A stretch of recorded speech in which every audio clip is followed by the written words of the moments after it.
اللہ جل شانہ کی حمد و ثنا، درود پاک آقائے رحمت شفیع معظم تاجدار انبیاء علیہ تحیت و ثنا کی بارگاہ میں پیش کرنے کے بعد نہایت ہی عزت و احترام کے لائق برادران اسلام، اللہ کریم کا شکر ہے کہ اس نے ہمیں جمعۃ المبارک کی ان بابرکت ساعتوں میں اپنے گھر میں بیٹھ کر اپنا ذکر کرنے کی توفیق بخشی۔ بارگاہ رب العزت میں دعا ہے مالک ہم سب کی حاضری اپنی بارگاہ میں قبول و منظور فرما۔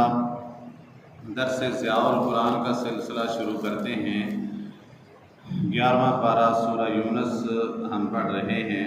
اللہ کریم ارشاد فرماتے ہیں، قل اے پیارے معبود صلی اللہ علیہ وآلہ وسلم، آپ فرما دیجئے، ارأیتم ما انزل اللہ لکم من رزق، بھلا بتاؤ تو جو رزق اللہ تعالیٰ نے تمہارے لیے اتارا ہے، فجعلتم منہ حراما وحلالا، بس تم نے اس سے بات کو حرام بنا لیا ہے اور بات کو حلال بنا لیا ہے۔ قل، اور اے معبود آپ فرما دیجئے، اللہ اذن لکم، کیا اللہ تعالیٰ نے تمہیں اس چیز کی اجازت دی ہے؟ ام علی اللہ تفترون، یا تم اللہ تعالیٰ پر بہتان باندھ رہے ہو؟ وما ظن الذین یفترون علی اللہ الکذب یوم القیامہ، اور کیا گمان ہے ان لوگوں کا جو افترا باندھتے ہیں اللہ تعالیٰ پر جھوٹا قیامت کے بارے میں، قیامت کے دن کے بارے میں ان کا کیا گمان ہے کہ ان کی حالت قیامت والے دن کیا ہوگی؟ ان اللہ لذو فضل علی الناس، بے شک اللہ تعالیٰ تو لوگوں پر فضل و کرم فرمانے والا ہے، ولیکن اکثرہم لا یشکرون، اور اکثر ان میں سے ایسے ہیں جو شکر ادا نہیں کرتے۔ برادران اسلام، اس آیہ مقدسہ کے اندر اللہ کریم نے یہ واضح طور پر آقا رحمت صلی اللہ علیہ وآلہ وسلم کو فرمایا کہ لوگوں کو بتا دیں کہ رزق اللہ کریم عطا فرمانے والا ہے، اور اس میں سے جو حلال ہے وہ بھی رب فرمانے والا ہے، اور جو حرام ہے وہ بھی رب کے حکم کے مطابق ہی ہوتا ہے۔ شریعت کے اندر کسی چیز کو حلال قرار دینا یا کسی چیز کو حرام قرار دینا، یہ اللہ اور اس کے رسول کا اپنا حق ہوتا ہے کہ کس چیز کو حلال قرار دینا ہے، کس کو حرام قرار دینا ہے۔ اللہ نے رزق نازل فرمایا تو یہودیوں کا کیا طریقہ تھا، مشرکین کا، ان میں سے کچھ کو خود اپنی طرف سے حلال قرار دیتے تھے، کچھ کو حرام قرار دیتے تھے۔ اللہ نے فرمایا محبوب ان سے پوچھ کے کیا تم نے اللہ سے اجازت لی ہے حلال حرام کرنے کی، یا تم اللہ کے خلاف خود جھوٹ باندھ رہے ہو، بہتان باندھ رہے ہو؟ تو اللہ کریم نے فرمایا کہ محبوب ان کو بتا دیں، اللہ تو لوگوں پر بڑا کرم اور فضل فرمانے والا ہے، لوگ ناشکرے ہیں۔ وہ جب کرم نازل ہو، فضل نازل ہو تو اللہ کا شکر ادا نہیں کرتے۔ لیکن یہ بات ذہن میں رہے کہ کس کو حلال کرنا ہے، کس چیز کو حرام کرنا ہے، یہ صرف اور صرف اختیار اللہ اور اس کے رسول کے پاس ہے۔ یہ صاحب شریعت کے پاس ہوتا ہے، کسی چیز کو حلال قرار دینا، کسی چیز کو حرام قرار دینا۔ تو برادران اسلام، یہ بات واضح ہو گئی کہ آپ میں سے اور ہم میں سے کوئی بندہ اللہ کی حلال کردہ چیز کو حرام نہیں کر سکتا، اللہ کی حرام کردہ چیز کو حلال نہیں کر سکتا۔ حضرت عبداللہ ابن عباس رضی اللہ تعالیٰ عنہ رئیس المفسرین، آپ نے بیان فرمایا کہ یہ اہل شرک تھے کہ جو اپنی مرضی کے مطابق چاہتے تو اسے حلال کرتے اور چاہتے تو اس کو حرام کر دیتے۔ وہ کھیتی اور چوپاؤں میں سے جن کے بارے میں چاہتے انہیں حلال کر دیتے اور جنہیں چاہتے انہیں حرام قرار دیتے۔ حضرت عبداللہ ابن عباس فرماتے ہیں، اور حضرت ابو سعید مولا ابی اسید انصاری رضی اللہ تعالیٰ عنہ سے ایک قول ہے کہ اہل مصر کا ایک وفد حضرت عثمان غنی رضی اللہ تعالیٰ عنہ کے پاس آیا اور انہوں نے آ کر عرض کی کہ ہمیں قرآن میں سے کچھ سنائیے، مصحف لیجئے اور السابعہ کھولیے، مطلب قرآن لیں اور اس میں سے سورہ یونس کو السابعہ کہا جاتا تھا، وہ کھولیں اور پھر آپ نے اس کی تلاوت شروع کی۔ جب آپ اس آیت پر پہنچے قل ارأیتم ما انزل اللہ لکم من رزق فجعلتم منہ حراما وحلالا، تو انہوں نے آپ سے عرض کی خیر جائیے، آپ کا کیا خیال ہے کہ جو آپ نے سرکاری چرائگاہیں بنائی رکھی ہیں، سرکاری چراگاہیں بنا رکھی ہیں، ان کے بارے میں کیا خیال ہے؟ تو آپ نے فرمایا کہ کیا، انہوں نے کہا کہ کیا اللہ تعالیٰ نے آپ کو اس کی اجازت دی ہے کہ سرکاری چراگاہیں بنائیں، یا آپ اللہ پر جھوٹ بول رہے ہیں حضرت عثمان غنی کو؟ تو آپ نے فرمایا اس سے جاری رکھیے، مزید قرآن پڑھتے رہیے، کیونکہ یہ آیت تو اس کے بارے میں نازل ہوئی ہے۔ رہا مسئلہ چراگاہوں کا کہ جو چراگاہیں پہلے بنی ہوئی ہیں اور پھر میں نے بعد میں اضافہ کیا ہے، وہ حضرت عمر فاروق رضی اللہ تعالیٰ عنہ نے صدقہ کے اونٹوں کے لیے الگ سے چراگاہیں آپ نے مقرر فرمائی تھیں اور وہ بنائی تھی، اور جب آپ فرماتے ہیں عثمان غنی رضی اللہ تعالیٰ عنہ مجھے والی بنایا گیا، میں خلیفہ بنا تو صدقہ کے اونٹوں میں اضافہ ہو گیا، تو میں نے چراگاہوں میں بھی اضافہ کر دیا۔ آپ نے یہ بیان فرمایا کہ میرے اختیار میں نہیں ہے کہ میں کسی چیز کو حلال قرار دوں یا کسی کو حرام قرار دوں۔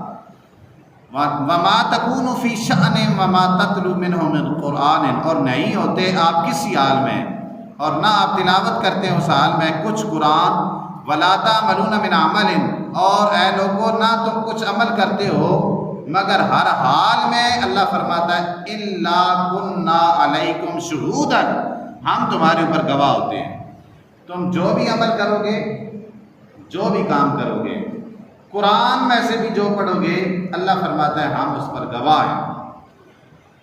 اس تفیدون فی، جب بھی تم کوئی کام شروع کرنے لگتے ہو تو اللہ کریم تمہارے اوپر گواہ ہوتا ہے۔ وما یعزب عن ربک من مثقال ذرۃ فی الارض ولا فی السماء، اور اللہ کریم نے نہیں چھپایا ذرہ برابر بھی زمین میں سے اور نہ ہی آسمان میں سے، ولا اصغر من ذالک، نہ ہی کوئی چھوٹی چیز اس ذرے سے اور نہ ہی کوئی بڑی چیز، الا فی کتاب مبین، مگر وہ اللہ کریم نے لوح محفوظ کے اندر لکھ دی ہے۔ کائنات کی کوئی چیز ایسی نہیں جو اللہ کے علم میں نہ ہو، ساری چیزیں اللہ نے چھوٹی بڑی سب کا احاطہ کر کے ان کو قرآن کے اندر لکھ دیا اور لوح محفوظ پہ بھی رقم فرما دیا۔ الا ان اولیاء اللہ لا خوف علیہم ولا هم یحزنون الذین آمنوا وکانوا یتقون۔ سنو، بے شک، الا کا مطلب خبردار، سنو، دھیان کرو، ان اولیاء اللہ، بے شک اولیاء اللہ کو، لا خوف علیہم، نہ ہی کوئی خوف ہوگا، ولا هم یحزنون، اور نہ ہی وہ غمگین ہوں گے، الذین آمنوا، یہ وہ لوگ ہیں جو ایمان لائے، وکانوا یتقون، اور عمر بھر تقوی اختیار کرتے رہے، عمر بھر انہوں نے پرہیزگاری اختیار کی۔ یہ آیا مقدسہ ہماری درس قرآن میں آ گئی۔ تو یہاں پہ ایک روایت منقول ہے، امام احمد نے بھی الزہد کے اندر اور ابن ابی حاتم نے اور ابو شیخ نے بھی حضرت وہب رضی اللہ تعالیٰ عنہ سے روایت کیا کہ حواریوں نے کہا عیسیٰ علیہ السلام سے کہ وہ اولیاء اللہ کون ہیں۔ حضرت عیسیٰ علیہ السلام سے پوچھا انہوں نے کہ اولیاء اللہ کون ہیں جنہیں نہ کوئی خوف ہے اور نہ ہی وہ غمگین ہوں گے؟ تو حضرت عیسیٰ علیہ السلام نے فرمایا یہ وہ لوگ ہیں جو اس وقت دنیا کے باطن کی طرف دیکھتے ہیں، جو اس وقت دنیا کے باطن کی طرف دیکھتے ہیں جبکہ عام لوگ اس کے ظاہر کی طرف دیکھتے ہیں۔ توجہ کریں، اولیاء اللہ وہ ہیں جو اس وقت زمین کی تہ میں دیکھتے ہیں جب لوگ زمین کے ظاہر کو دیکھ رہے ہوتے ہیں، اور یہ وہ لوگ ہیں جو دنیا کے انجام کی طرف دیکھتے ہیں جبکہ لوگ اس کی ابتدا کی طرف دیکھ رہے ہوتے ہیں، یہ انجام کی طرف دیکھتے ہیں۔ اور یہ وہ ہیں کہ دنیا کی ان چیزوں کو مار دیتے ہیں جن کے بارے میں انہیں یہ خوف ہوتا ہے کہ وہ انہیں مار دیں گی۔ دنیا کی ان چیزوں کو یہ مار دیتے ہیں جن کے بارے میں انہیں خوف ہوتا ہے کہ یہ انہیں مار دیں گی، اور ایسی چیزیں چھوڑ دیتے ہیں جن کے بارے میں وہ یہ جانتے ہیں کہ عنقریب وہ انہیں چھوڑ دیں گے۔ اولیاء اللہ ایسے لوگ ہیں، ان چیزوں کو چھوڑ دیتے ہیں پہلے جن کے بارے میں انہیں پتہ ہوتا ہے کہ یہ ہمیں چھوڑ دے گی، یہ ہمیں چھوڑ دیں گے، یہ پہلے ہی چھوڑ دیتے ہیں۔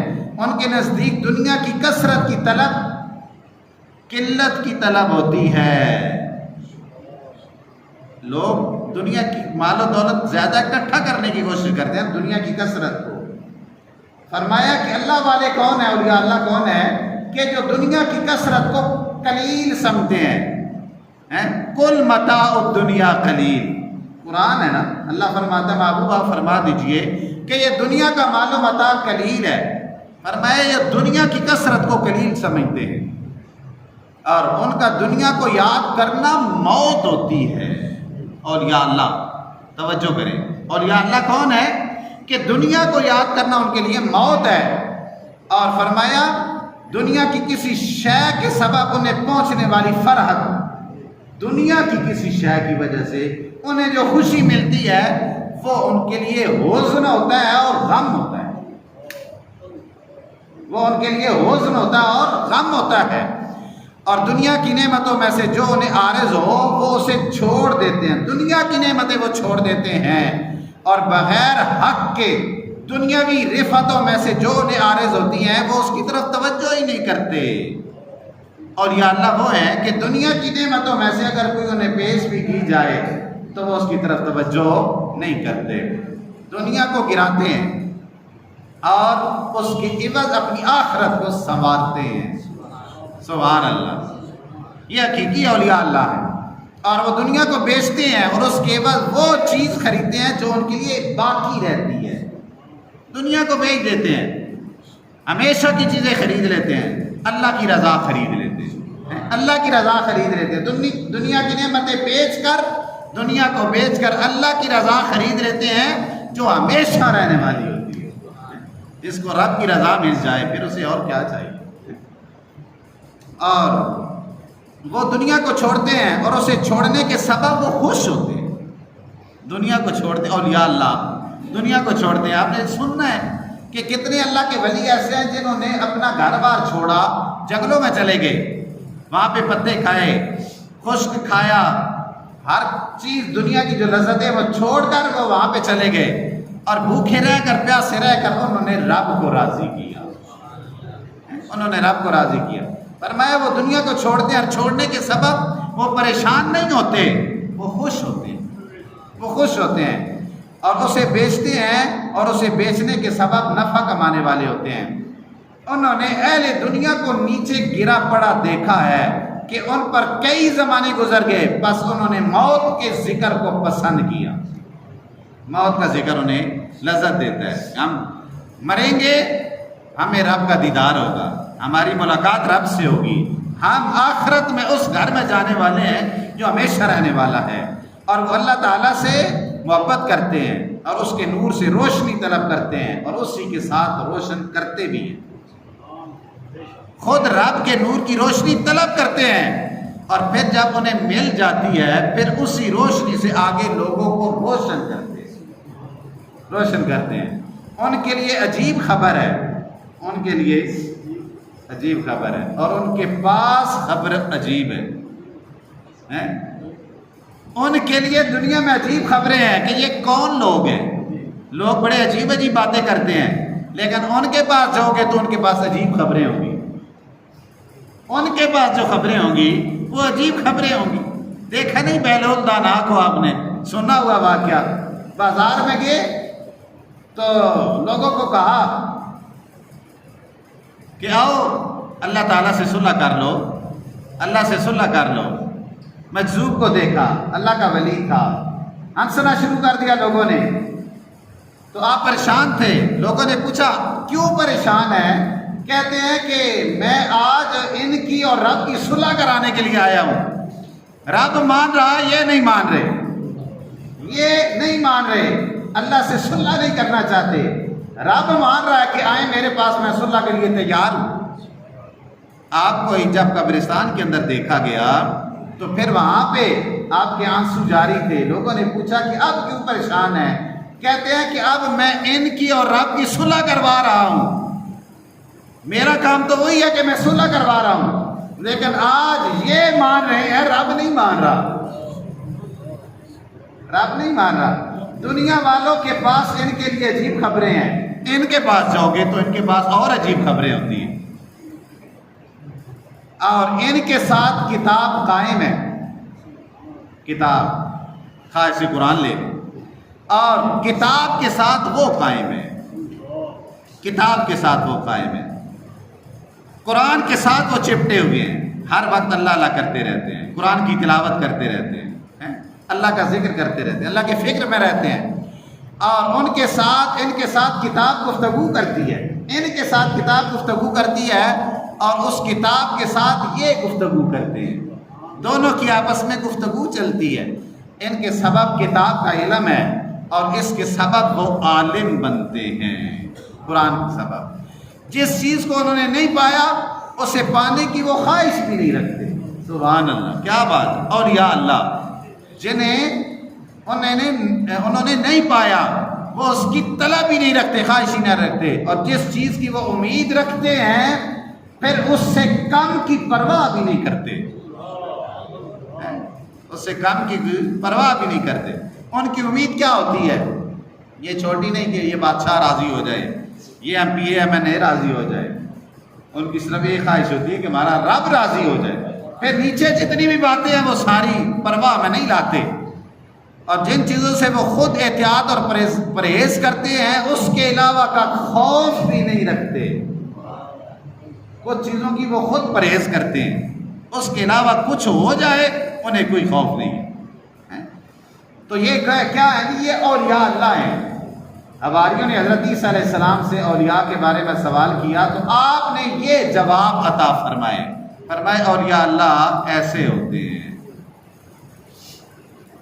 اور حضرت عبداللہ ابن عباس رضی اللہ تعالی عنہ، ترمذی شریف کے اندر حدیث پاک ہے، اور امام ابن مبارک نے بھی اسے نقل کیا ہے کہ حضرت عبداللہ ابن عباس نے فرمایا کہ عرض کی گئی یا رسول اللہ صلی اللہ علیہ وآلہ وسلم اولیاء اللہ کون ہے؟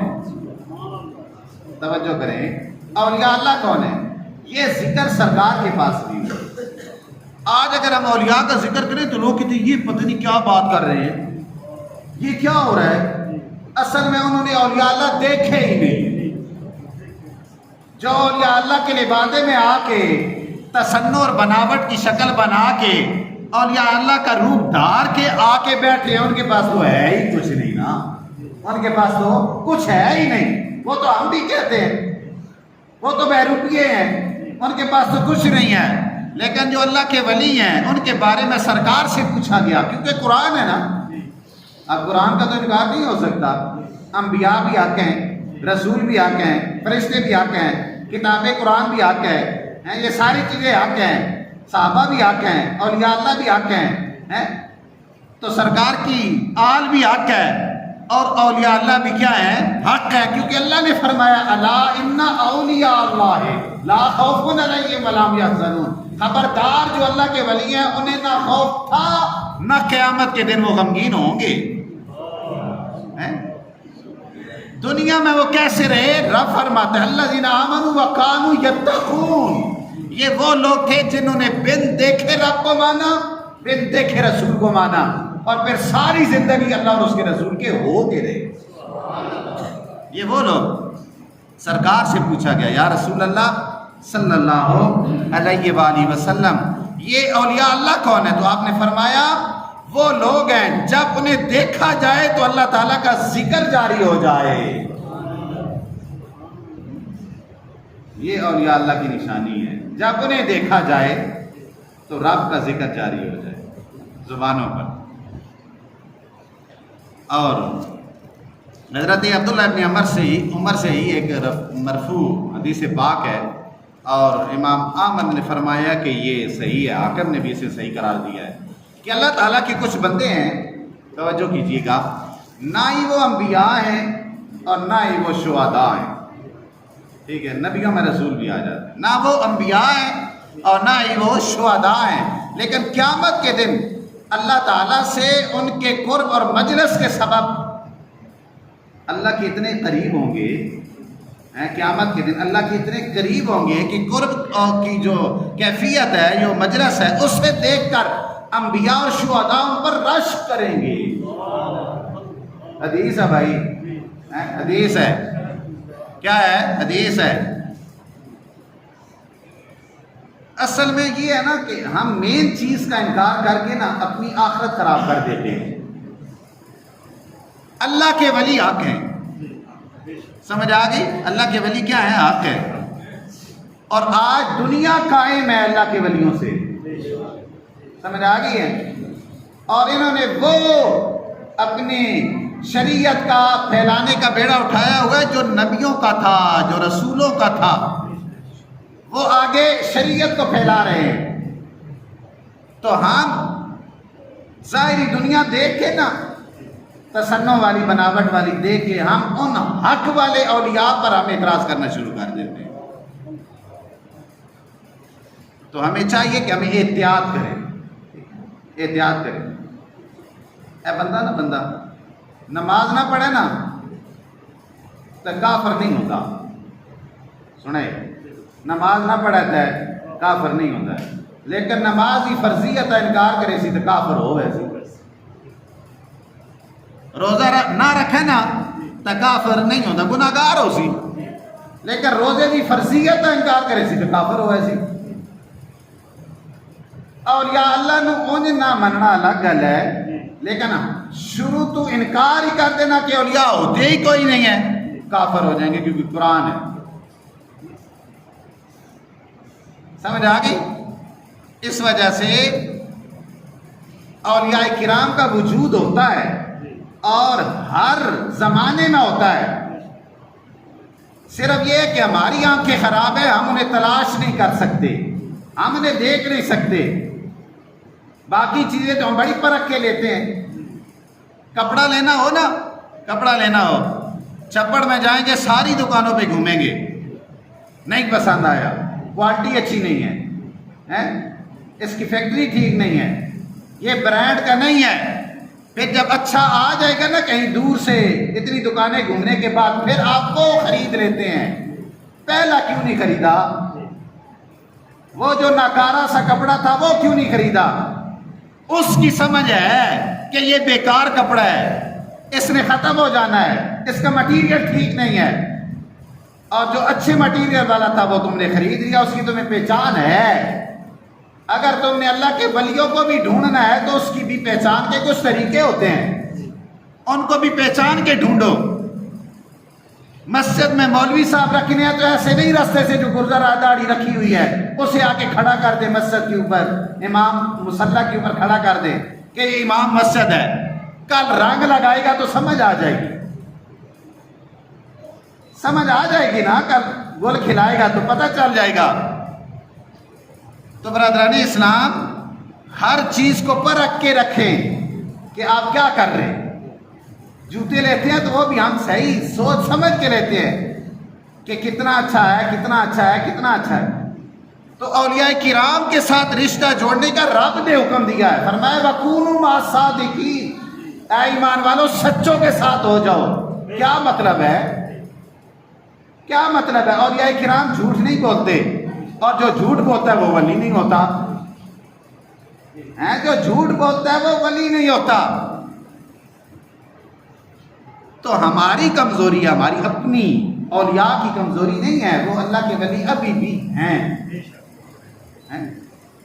جنہوں نے ساری زندگی اسلام کی خاطر گزاری، دین محمدی کی خاطر گزاری، اللہ کی محبت میں گزاری، رسول اللہ صلی اللہ علیہ وسلم کے عشق میں گزاری، آج بھی ہے۔ پہچانو، گھومو، دیکھو، پہچانو پھر ان کے۔ ایسے نہیں کہ گلی میں بیٹھے ہو گئے، پیر صاحب روزانہ آ رہے ہیں، گھروں میں آ رہے ہیں بھائی، وہ ذکر ہو رہا ہے، عورتوں کے ساتھ بھی مخلوط ہے، مردوں کے ساتھ بھی مخلوط ہے، یہ سارا سسٹم چل رہا ہے؟ نہیں، خود سوچے سمجھے، آپ کے اندر شعور ہے، آپ کے اندر مفتی ہے، آپ اس سے پوچھیں کہ یہ اللہ کا ولی ہے یا نہیں۔ آپ آج سوشل میڈیا پہ دیکھیں گے تو میلاد کے جلوس کے اندر ٹائٹل ویسے بنا ہوا ہے، لوگ بھنگڑے ڈال رہے ہیں، لوڈیاں پا رہے ہیں، ڈھول بج رہے ہیں، آگ کے حلقے بنا کر اس کے اندر رقص کیا جا رہا ہے۔ ایسے لوگوں کا ہمارے اہل سنت والجماعت کے ساتھ کوئی تعلق نہیں، اور نہ ہی ہم ایسے کرنا پسند کرتے ہیں۔ سمجھ آ گئی؟ ہر چیز کے اندر دو نمبری ہے، ہر چیز کے اندر دو نمبری ہے، تو دو نمبری کو پہچاننے کی کوشش کرے، اس کو نکال دے پائے اور اس کے ساتھ رشتہ ختم کر دے کہ تمہارا اہل سنت والجماعت کے ساتھ کوئی تعلق نہیں۔ ایسے عاشق رسول ہم نے کبھی نہیں دیکھے، اور نہ ہی سرکار کو ایسے عاشق پسند ہے۔ سمجھ آ گئی؟ آپ فرماتے ہیں کہ یہ جو ہے نا نیک بندے، یہ جب قیامت کے دن رب کے قریب ہوں گے تو انبیاء اور شہداء ان پر رش کریں گے، سبحان اللہ، ان پر رش کریں گے۔ بس ایک اعرابی اپنے گھٹنوں پر ہاتھ رکھ کر سامنے بیٹھ کے اور عرض کی، یا رسول اللہ صلی اللہ علیہ وآلہ وسلم، آپ ہمیں ان کے اوصاف بتائیے، ہمارے لیے انہیں وضاحت سے بیان فرما دیجئے۔ تو آپ نے فرمایا وہ ایسی قوم سے ہے جو قبائل سے دور مختلف اطراف کے لوگ ہیں۔ سمجھے؟ میں آپ کو سمجھانے کی کوشش کرتا ہوں۔ وہ اللہ کی رضا کے لیے باہم ایک دوسرے سے دوستی کرتے ہیں اور اللہ کی خوشنودی کے لیے ایک دوسرے سے محبت کرتے ہیں۔ بات سنیں، اور یا اللہ کون ہے؟ فرمایا ان کا قبیلے الگ الگ ہے، ان کا ہمارے ساتھ کوئی خونی رشتہ نہیں، ہمارے ساتھ خونی رشتہ نہیں ہے، لیکن وہ جب کسی کے ساتھ پیار کرتے ہیں، کسی کی مجلس میں جاتے ہیں، تو پھر ان کے ساتھ اگر ان کی محبت ہوتی ہے تو وہ اپنے خون کی وجہ سے نہیں ہوتی، بلکہ اللہ کی رضا کے لیے وہ محبت کرتے ہیں، اللہ کی رضا کے لیے محبت کرتے ہیں، اور اللہ کی رضا کے لیے ہی وہ ایک دوسرے سے دشمنی کرتے ہیں۔ سمجھ آ گئی؟ اور آگے فرمایا کہ اللہ تعالیٰ ان کے لیے، اولیاء کرام کے لیے، توجہ کریں، اللہ کے ولیوں کے لیے قیامت کے دن کیا ہوگا؟ اللہ کریم قیامت کے دن نور کے ممبر بچھائے گا، نور کے ممبر بچھائے گا، اور وہ اس پر بیٹھیں گے، لوگ خوفزدہ ہوں گے، انہیں کوئی ڈر نہیں ہوگا، سبحان اللہ، لوگ خوفزدہ ہوں گے اور انہیں کوئی ڈر نہیں ہوگا۔ اور فرمایا وہ اولیاء کرام ہیں جنہیں نہ کوئی خوف ہے اور نہ ہی وہ غمگین ہوں گے۔ اور اسی کے بارے میں حدیث پاک کے آگے الفاظ ہیں، قال من افناء الناس من نزاع القبائل قوم فی اللہ وتحابوا فی اللہ یعطی اللہ لهم یوم القیامۃ منابر من نور فیجلسهم یخاف الناس ولا یخافون هم اولیاء اللہ الذین لا خوف علیہم ولا هم یحزنون۔ یہ اللہ کے ولی ہیں، اللہ کے ولیوں کا وجود ہے۔ سمجھ آ گئی ہے؟ الحمدللہ ثم الحمدللہ، ہر بندے کو چاہیے کہ وہ اللہ کے نیک بندے کے ساتھ وابستہ رہے، اس کے ساتھ اپنا تعلق و رشتہ قائم کرے۔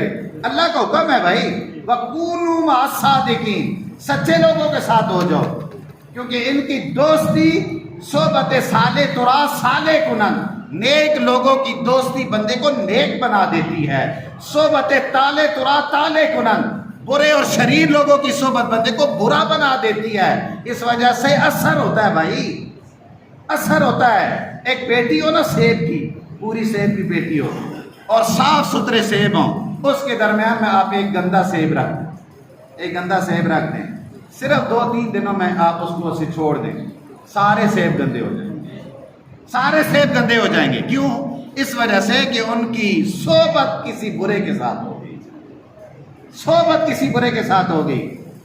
اور اگر کسی زمین کے اندر آپ پھول لگائیں گے نا، گلاب کا پھول لگائیں گے، بے شک بہار ختم بھی ہو جائے، اس کی مٹی سے خوشبو آتی رہے گی، اس وجہ سے کہ اس مٹی کا جو رشتہ تھا وہ پھول کے ساتھ، خوشبو کے ساتھ تھا۔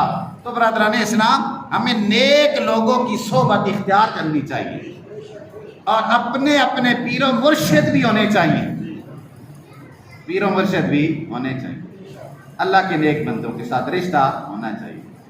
ہم الحمدللہ میں پیر محمد کرم شاہ الازہری رحمۃ اللہ تعالی علیہ کا پہلے بیعت ہوا ہوں، اس کے بعد پیر امین الحسنات شاہ صاحب کا بیعت۔ آپ وہاں جا کے دیکھیں، عرس بھی ہوتے ہیں، کوئی ڈھول نہیں، کوئی ڈمکہ نہیں، کوئی عورتیں مزار پہ نہیں جاتی، کوئی غیر شرعی کام وہاں پہ نہیں کیا جاتا، بالکل علل اعلان ہے، واضح طور پر آپ جائیں، کسی ایک جگہ سے غیر شرعی کام دکھائیں نہیں ہوتا۔ علم کی شمع روشن ہے، الحمدللہ علم کی شمع روشن ہے۔ پیر محمد شاہ صاحب روشن کر کے چلے گئے 1957 کے اندر، 1925 کے اندر، آج 100 سال ہو گئے، وہ شمع روزانہ اور اونچی بلند ہوتی جا رہی ہے، اس کی روشنی اور اطراف عالم کے اندر پھیل رہی ہے۔ یہ ہے اللہ کے ولی، اور کرامتوں کا وہاں پہ کوئی ذکر نہیں، کوئی کسی پیر کو، کسی مرید کو، وہاں کے کسی استاد کو، کسی شاگرد کو کوئی اختیار نہیں تو وہ پیر کرم شاہ صاحب کی کرامتیں بیان کرے کہ انہوں نے ہوا میں اڑے ہیں، انہوں نے ایسے پرندے کو اڑا دیا، پرندے زندہ کر دیے، مردے کو زندہ کر دیا، کوئی اس قسم کی باتیں نہیں ہیں۔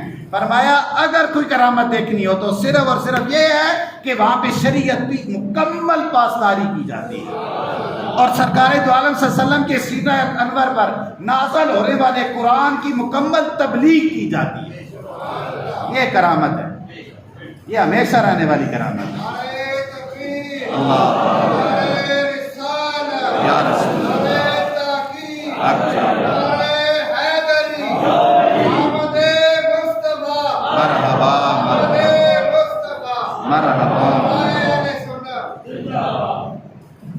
آقا رحمت صلی اللہ علیہ وآلہ وسلم تک ایک روایت پہنچی کہ اللہ تعالیٰ کے بندوں میں سے اولیاء کون ہیں، ایک اور ان کی خوبی آپ نے فرمایا جب انہیں دیکھا جائے تو اللہ کا ذکر جاری ہو جائے، اور اللہ کے بندوں میں شریر وہ ہیں، توجہ کیجیے گا، ایک ہے اللہ کے نیک بندے، ان کی خصوصیت کیا ہے، ان کی نشانی کیا ہے، فرمایا جب انہیں دیکھا جائے گا رب یاد آ جائے گا، رب یاد آ جائے گا۔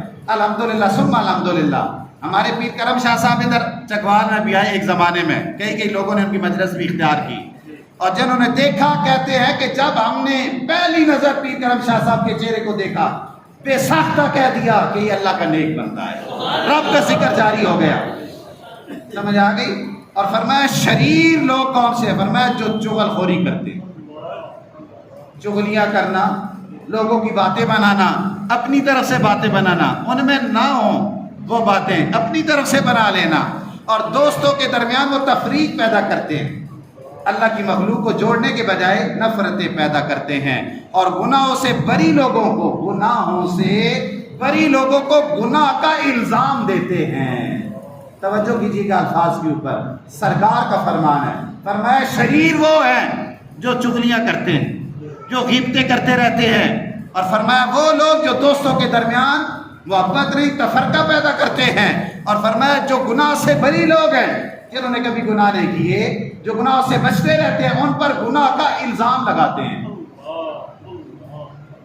یہ خود سوچ لینا چاہیے ہر بندے کو کہ میرا رشتہ کن لوگوں کے ساتھ ہے، اولیاء کرام کے ساتھ ہے جو سچے ہیں، یا ان لوگوں کے شریر لوگوں کے ساتھ ہے جو تفرقہ بازی ڈالنے والے ہیں، جو نفرتیں پھیلانے والے ہیں۔ الحمدللہ اللہ کے نیک بندوں کا یہ کام ہے، اگر کوئی دور ہے، رب سے دور ہے تو اسے رب کے ساتھ ملاتے ہیں، اگر کوئی رشتہ داری سے دور ہے تو ان کو آپس میں ملا دیتے ہیں، وہ کینچی والا کام نہیں کرتے، سوئی والا کام کرتے ہیں، وہ سوئی والا کام کرتے ہیں، لوگوں کو پرو کے ایک لڑی کے اندر لے آتے ہیں، اور محبت اور رشتے کی فضا کی، محبت اور پیار کی فضا قائم کر دیتے ہیں، پورا معاشرہ محبت والا ہو جاتا ہے، ایک دوسرے کے ساتھ پیار بندے کا ہو جاتا ہے۔ لیکن وہ لوگ جو شریر ہیں، جو سرکار کی امت کے اندر تفرقہ بازی ڈالتے ہیں، فرمایا ان سے دور رہو، ان سے دور رہو۔ خود سوچ لیں کہاں سے محبت کے پیغام آتے ہیں، کہاں سے نفرتوں کے پیغام آتے ہیں، سارے آپ جاننے والے ہیں۔ اللہ کریم سب کو ہمت اور توفیق عطا فرمائے۔ دین حق کو سمجھنے کی کوشش کریں، یہ صرف ہماری ذمہ داری نہیں، کہ ہم نہیں پڑھنا ہے، ہم نہیں سمجھنا ہے، ہم جو آپ کو بتائیں اس پر آپ لوگوں نے عمل بھی کرنا ہے۔ ہم نے جو آپ کو بتانا ہے اس پہ آپ نے عمل بھی کرنا ہے۔ سارے تو نہیں جا سکتے کہ سارے عالم دین بن جائیں۔ اب سارے ڈکو والوں کو میں کہوں کہ آؤ جی سارے مدرسے میں داخل ہو جائیں، یہ سارے جو بیٹھے ہیں میں سب کو بولوں چلو مدرسے میں داخل ہو جائیں، اللہ نے فرمایا ایسے ممکن نہیں۔ ما کان المؤمنون لینفروا کافہ، مفتی صاحب نے بھی رات کو یہ بیان فرمایا تھا کہ سارے مومنوں کے لیے یہ ممکن ہی نہیں کہ وہ سارے مل کر کسی جگہ پہ وہ سارے دین پڑھنے کے لیے چلے جائیں۔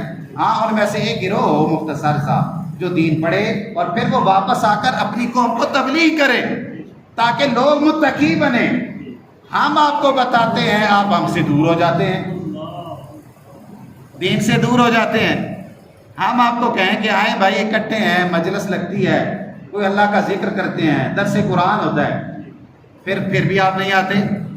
ہم نے تو رب کے حکم کو مانا، الحمدللہ سب کچھ ٹھکرایا، سرکاری جابس بھی ٹھکرائی۔ کیوں ٹھکرائی؟ دین کے لیے ٹھکرائی۔ ورنہ میرے جیسے لوگ آج بڑے بڑے پروفیسر بھی لگے ہوئے ہیں اور یونیورسٹی کے اندر لیکچرار بھی لگے ہوئے ہیں اور الحمدللہ سب کچھ آتا ہے۔ جنہیں سبق میرے سامنے سنانے کی جرت نہیں ہوتی تھی وہ پروفیسر لگے ہوئے ہیں، اور ہم پہلے نمبر پہ جو سبق سناتے تھے جن کا سن کے بچے سناتے تھے وہ پروفیسر لگے ہوئے ہیں۔ ہم نے آپ کے لیے وقت نکالا، ہم نے آپ کو ٹائم دیا، ہم نے آپ کی خاطر زندگی گزاری، لیکن آپ ہماری بات سن کے ہم سنی کر دیں، یہ غلط بات۔ ہم سے پوچھا اتنا جائے گا کہ آپ نے بتایا تھا یا نہیں؟ آپ سارے گواہ ہیں، ہم نے بتا دیا سیدھا راہ۔ آپ سے اگر پوچھا گیا کہ آپ نے عمل کیوں نہیں کیا، آپ کے پاس پیغام پہنچانے والا آیا یا نہ آیا، آپ کیا کہیں گے؟ آیا تو تھا لیکن ہم آتے سب سے اینڈ پہ تھے، بس صرف یہ کہ رکعتیں پڑھی، جو ہی استاد محترم نے سلام پھیرا تو ہم فوراً چلے گئے اور گھر میں موبائل کھول کے اس مفتی سے پوچھنا شروع کر۔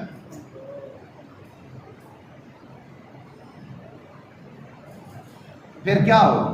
ہمارا مستقبل کیا بنے؟ ہم آپ کو قرآن کی طرف دعوت دیتے ہیں، آپ بھاگتے ہیں، دور بھاگتے ہیں کہ یہ استاد ویلے ہیں جی، ان کا کوئی اور کام ہی نہیں۔ خدا را دین کی طرف آئے، دین کی طرف آئے، قرآن سے پیار کریں، اللہ کے نیک بندوں کے ساتھ پیار کریں۔ اگر کوئی آپ کو اچھا نہیں لگتا کوئی پیر تو آپ اس کو چھوڑ دیں، نیک بندہ ڈھونڈ لیں، اور دنیا میں موجود ہیں، دنیا میں موجود ہے۔ وہ شہزاد احمد مہروی صاحب دیکھیں ہیں، میں الحمدللہ اتنا سب کچھ پڑھ لکھ کے بھی میں جب انہیں دیکھتا ہوں تو میری زبان پہ بے ساختہ اللہ کا ذکر جاری ہو جاتا ہے۔ اتنی اعلیٰ شخصیت، ایسے لوگ ہیں مٹے ہوئے لوگ جنہوں نے دنیا کے لیے کچھ نہیں کیا، اللہ کے لیے کر رہے ہیں۔ اللہ کریم سب کو توفیق عطا فرمائے۔ میں صرف ایک بندے کا نام لیا، باقی ناراض نہ ہو جانا کہ آپ نے ہمارے پیر و مرشد کا نام نہیں لیا۔ ہر بندے کو آپ پرکھیں، اچھے لوگ موجود ہیں اور آپ کا ان کے ساتھ اگر تعلق ہے آپ خود سمجھ لیں گے کہ ہمارے پیر و مرشد اچھے۔ اللہ کریم سب کو توفیق عطا فرمائے۔ وآخر دعوانا الحمدللہ رب العالمین، سنت عطا فرمائے۔